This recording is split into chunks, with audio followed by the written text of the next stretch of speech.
এজন ল'ৰাক আমি এটা জায়গাতে 3 বাৰ দৌৰিব দিলোঁ। এটা জায়গাতে 3 বাৰ দৌৰিব দিলোঁ।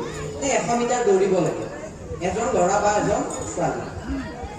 প্ৰথমতে কি কৰিলোঁ? প্ৰথমতে দৌৰোতে আমি পিঠিত 15 কেজিৰ বস্তা এটা বান্ধি দিলোঁ।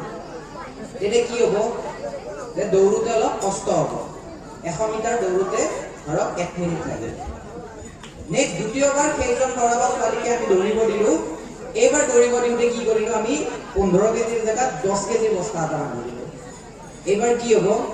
এইবাৰ দৌৰোতে অলপমান কম সময় লাগিব।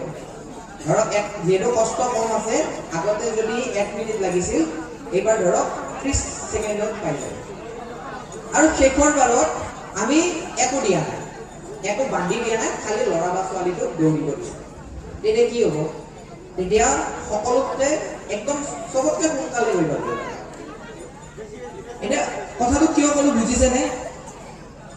আমাৰ পিঠিত বা আমাৰ মূৰত যিমানে প্ৰেছাৰ কম হ'ব, সিমানে আমি আগুৱাই যোৱাত কি হ'ব?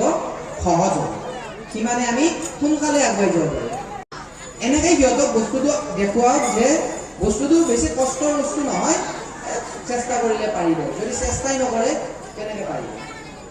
ঠিক তেনেকৈ আপোনালোকৰ গাৰ্জেনখিনিলৈকে অনুৰোধ, একো ক্ষেত্ৰতে ল'ৰা ছোৱালীবিলাকক কষ্ট নিদিব, মানে প্ৰেছাৰ বেছি নিদিব। তেতিয়া দেখিব ল'ৰা ছোৱালীবিলাকে যি ক্ষেত্ৰত আগুৱাই যাব বিচাৰে বহুত ধুনীয়াকৈ আগুৱাই যাব পাৰিব আৰু জীৱনত উন্নতিও কৰিব পাৰিব।